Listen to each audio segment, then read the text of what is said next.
Heaven Hill has a lot of their own people, right? And reasons that they do things. And so Evan Williams and Elijah Craig and Henry McKenna, and who else? Is there anybody else in there? George Strait. There's Parker Beam. George Strait.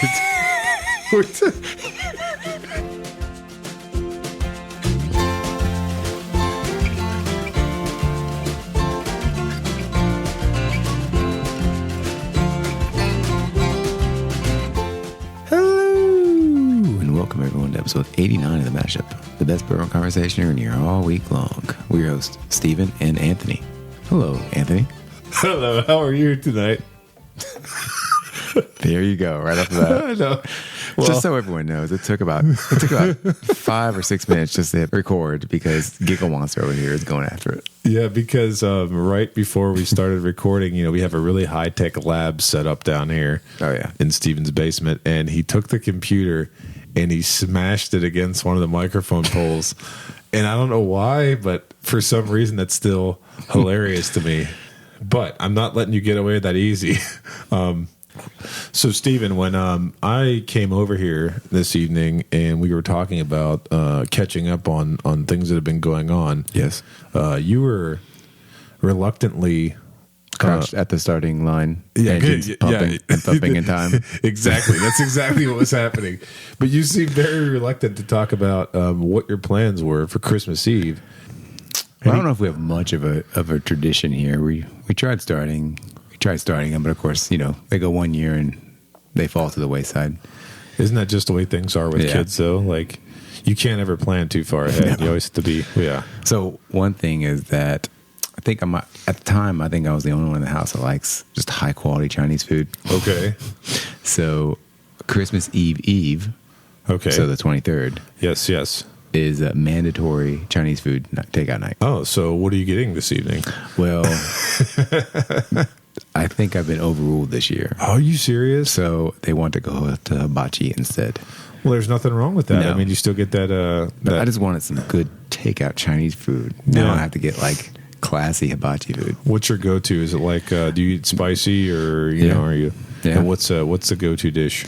Well, nothing exciting. I mean, I only get it a couple times a year. So the General Tso's or the orange. I gotcha. Sometimes I throw the lo mein in there. Nice. But usually fried or steamed rice. You like to get that house special fried rice? That's my thing, where they put like the whole kitchen sink in there. All the meats? Yeah, it's like you get some pork and tiny seafood that's assorted that you never know where it comes from, right? Is it the hot dog of the sea? I'm sure in landlocked Lexington here, it's got to be fresh. I actually think that every time I look at some of those scallops and things that come in that special house special fried rice, it's like I'm thinking quality. Oh yeah, yeah, super stuff. So that's our plans for this evening. Do you have anything? Well, I think that we've always tried to cook a nice meal on Christmas Eve, and it just depends on where we're at. And so normally we'd be in Ohio or South Carolina, or maybe even like with family here, either in Georgetown or Lexington. But this year, I think we're going to be flying solo, and so maybe you mean no kids? Not on Christmas Eve. No. Eve. Actually, have you ever heard anybody call it Christmas? It's Eve and then Christmas Adam. Have you ever heard that terminology? No. I heard it the first time today. Like somebody said, we're going to have was it promotional material of a certain website? It sounds like it might be. You're going to need something for each day. It's like a religious spin, Christmas Eve, Christmas Adam. Okay. I was kind of like, is that a thing? Is that like, did I miss a trend? But apparently we got invited to, we've had people that wanted to get together for that kind of stuff, but I'm not sure that we could do that. So it was one of those deals where. Interesting. But, I know I've never heard that in the 100 years I've been alive. I think I would like to. I've never heard that either. So I wonder if it's a trendy thing. People out there that are cooler than us, you got to tell us if that's like a trendy thing or if it's like some weird religious thing, and now I feel weird about it. So, Anthony, we did not have any shout-outs this week again. Oh, yeah? Yeah, no one's reviewing us. If you do review us, you will do what? What will happen if they review us? You will get a shout-out. We will read your comment aloud. That's right. You'll become infamous. Yes. And everybody wants to be infamous, especially represented in eternity on the Mashup podcast. For eternity, yes. If you would like a shout out, just leave us a review on Apple Podcasts. The next time we record, we'll give you a shout out. Anthony, for tonight's review, we have a screw top bottle. Oh, yeah. Yeah, so that could either be good or bad. I hope it's good. So tonight we have a bottle of Evan Williams 12-year straight bourbon whiskey. Oh, right. We got us the Evan Williams 12 years. So this is from the Heaven Hill Distillery. The bottle date is 2020. The ABV is 50.5 or 101 proof. The age statement is 12 years. The mash bill is 78% corn, 10% rye, and 12% malted barley. And the MSRP is $130. Wow. Well, besides the red label, it looks like an Evan Williams bottle. Yeah, it has the same exact shape as a lot of Heaven Hill bottles going back into like the 1970s, I think. Yeah. They've been using the same bottle since the 1970s. Maybe they should update your wardrobe. That would be nice, but it's got some really interesting labeling here. It kind of almost reminds you of the holiday that we're at. It's true. It's red. It's red, and it's got a little gold. You're correct. This does have red and white and gold accents, and it's got a picture of some fellow who looks pretty handsome on the side. And then what is all this on the back here? I can't even Well, it's Japanese writing. Is that what it is? It is. That's very, well, I'm not going to embarrass anybody with my knowledge of being able to read Japanese tonight. Instead, I'll just say that it looks like it's a solid thing here. Can you hazard a guess as to what that says? I'm going to say, please drink responsibly in all provinces. And you're only allowed 2 children. Yep, that's it. It did not say that. And a barrel date of 3/13/2011. Oh, nice. Yep. So it was barreled, and it actually has it on there? Yeah. Oh, wow. 3/13/2011. So, Stephen, while we're talking about this bottle, something occurred to me, and it is basically this. Whenever I'm in the store, like Kroger's or Liquor Barns. What about Total Wine? Total Wines. Yeah. No, I don't go into Total Wine. I still don't go to Total Wine. It's a big store. When I'm in those big box stores and I see the bottles of Evan Williams, they often have a black label or a white label, or there's some other small variants. The one that we tried a long time ago, the single barrel, Evan Williams single barrel. Oh, yeah, with that has the wax on it. Yeah. And so... and I think didn't they relaunch a brand too? Don't they have 1783 or something like that now? But, yeah. That's a black label, I think. Yeah. I see all those things, but I don't see this bottle. Why don't I see this bottle? Well, we've already hinted that the Japanese writing on it. That's correct. I know for a fact you can get this in Louisville at the distillery gift shop. That's correct. They have plenty of it there. Is that all the time thing? They always have Well, it? when I went, they had plenty of it. Okay. And I just randomly showed up. And how long ago was this? Do you remember? No, 4 or 5. Yeah. Okay. Well, I bet you now they probably have it on a more limited basis, but they probably still, I know, do gift shop release of this. So it's there, and I think it's a Japanese release. So, Yeah. but unlike Europe, the Japanese do the full 750 milliliter. Ah, so you're pretty much, that's like your thing. I mean, me and them we're on the same wavelength here. Mm-hmm. Yeah, they want the extra 50 mils. Yeah, Steven wants the extra 50 mils, and the whole country of Japan wants the extra 50 mils. Damn so, straight. Heaven Hill, thank you for giving Steven and Japan what they want. What they need. They need and want. It's a collective. No, Yeah. need. Well, this would be an exciting bottle because it'd be really see how it kind of stacks up with other 10, 12-year products and just a normal Evan Williams. Yeah, especially because when you think about Heaven Hill and you think about their portfolio, this coming in at 12 years, 101 proof, isn't Henry McKenna is a 10-year, 100 proof bourbon, correct? Yeah, it's bonded, yep. Yeah. So this one is not bottled in bond. So I wonder if it's going to be more or less consistent than old Hank McKenna. Yeah, well, yeah. I guess we should maybe nose it. Let's go. Let's go. This is really kind of a pleasure to nose.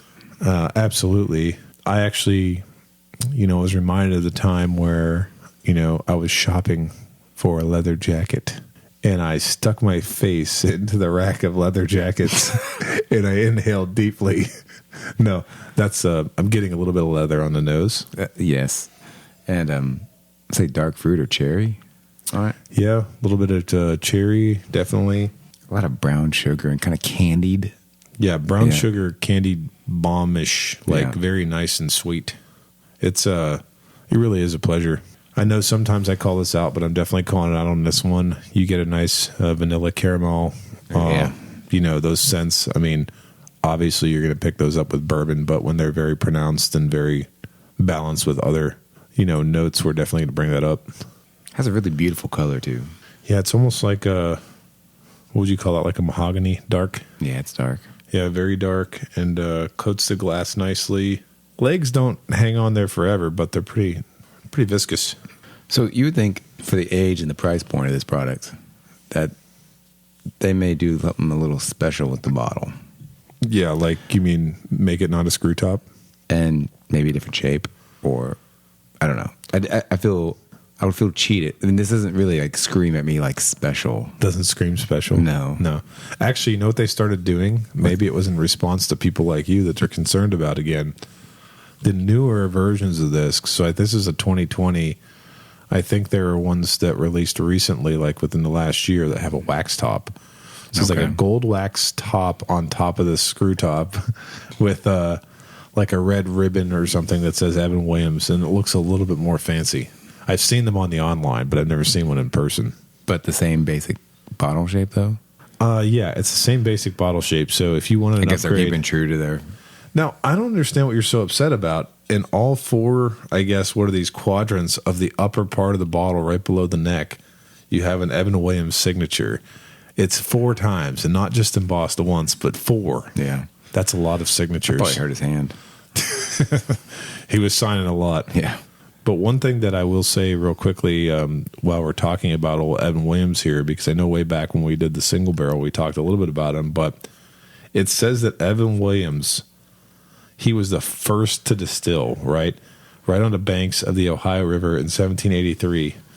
He's historically recognized as Kentucky's first distiller of bourbon. Did you know that? So we have him. We have, Elijah Craig, which is the father. Yeah. Wouldn't he be called the father? I would think so. Or is he the godfather? Elijah. Well, here's the thing. We talked a whole about how Buffalo Trace is the place where you get people, right? Mm-hmm. That was a disrespectful thing to say. I'm talking about Buffalo Trace having a lot of people, but Heaven Hill has a lot of their own people, right? And reasons that they do things. And so Evan Williams and Elijah Craig and Henry McKenna, and who else? Is there anybody else in there? George Strait. There's Parker Beam. George Strait.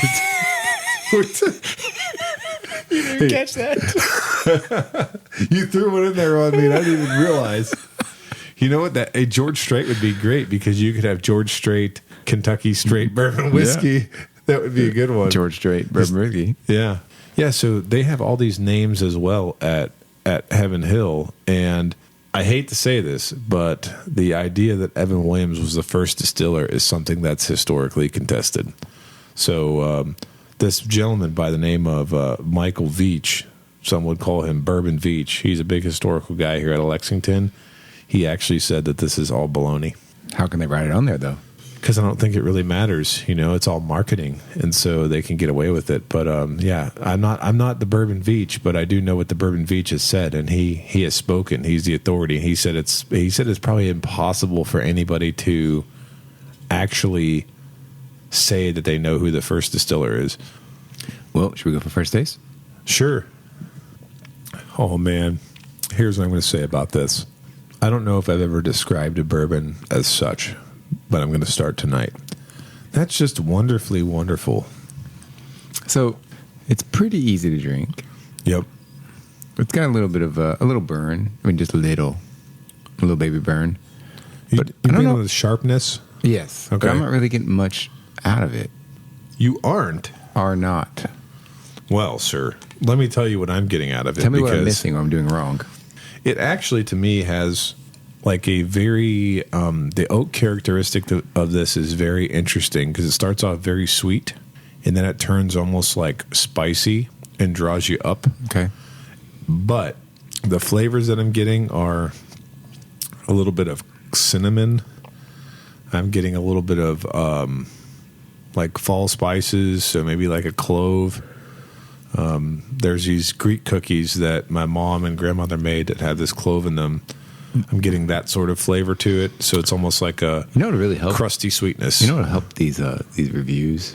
What's up? We had Greek cookies. There you go. You're right. I mean, you should bring some over. I know. Hey, let me bring the Greek cookies over, and then I think we'll be tasting all kinds of stuff. There you go. But yeah, so it's got that sort of sweetness. It almost has like a light honey as well. So that's what I'm getting in terms of the flavor. But the 101's coming through a little bit, right? Yeah, it's definitely coming through. Yeah. It's definitely got a nice little punch. It lets you know it's there. It's way different than when we tasted the Evan Williams single barrel. I think that was 86 proof, wasn't it? Yeah, I think you're right about the 86. Yeah, so obviously with this one punching a little bit higher into proof, I think you're going to get those flavors accentuated a little bit more, of course. Mm-hmm. What about mouthfeel? Do you think this is a nice mouthfeel? I think it's kind of like, I think it's medium to, maybe probably like medium to thin a little bit. It's not super viscous, super coating. Yeah, it kind of like drops off right away, right? The flavors and everything. Yeah. Yeah. What are you talking about? Yeah, the finish is not super long. Mm-hmm. No. However, I will note the finish is the only place that I'm getting any kind of that leather. It's a very dry, but that's the only place I'm getting it for how strong it was on the nose. It wasn't really prominent on the palate. So Heaven Hill has recently been doing a lot with it's not even really like a lottery system, but what they do is they post online when they're going to release product. Have you seen this? I have not. Is this what does Evan Williams have today? Facebook page? Yeah, I wish it was called that. I think they actually try to control it like through their social media channels more so than having any of these groups where you have to figure out what they have. Yeah, and so they've gone through all different instantiations of this. The first thing they did was kind of like Buffalo Trace, where they would take your ID and only let you buy like one allocated bottle every so many months. Yeah. Then I think they did away with that. They also have this thing where you can book their tours, and when you go on their tour, you can get a special bottle like of Heaven Hill Select Stock and stuff like that. Oh, wow. But they've really been doing a lot with their gift shop lately. And I think recently they released the Parker's Heritage Double Barrel, and I think maybe the William Heaven Hill 15 year, but those were like released at the gift shop. They handed out like 150 or so or 200, I think, like wristbands or vouchers or whatever. And then people can go through and they can get them, and then they can turn around and take pictures of them right there in the parking lot and try to sell them online. But they're doing a lot with their gift shop. Their gift shop's become kind of a destination place where people can go to get bottles. I didn't know if you had taken any of that in. Yeah, it is a nice gift shop. I know they have that nice tasting room in the middle. You're kind of walking to like a big barrel, and it's a big circular table. Yeah, they redid all that. That was pretty recent when they redid all that, wasn't it? And created the Heaven Hill visitor experience. I haven't been there in a couple of years, but last time I was there, that's what it was. They also have like a lot of cooking stuff, and they have a lot of bottles. Yeah. And I actually think that's a pretty cool feature, because unlike some of the other big distilleries, you come into town, you may or may not get something. Heaven Hill's been doing this like pretty consistently. Like when they're in season, when they got good product coming out, when they got allocated product coming out, they'll be doing this like every week. Mm-hmm. And it's created quite a bit of buzz. I mean, it's probably the first thing that I've seen that's rivaled Buffalo Trace a little bit in terms of people lining up. Now, I know some of the old school heads would be like, well, what about Willet when they used to do stuff? And other people, like, they all do that stuff so infrequently. I feel like frequency of releases is important, and they're doing a lot out of the gift shop up there. So, Anthony, would you pass, try, or buy on the Evan Williams 12-year straight bourbon whiskey? Do I get to go first in this one?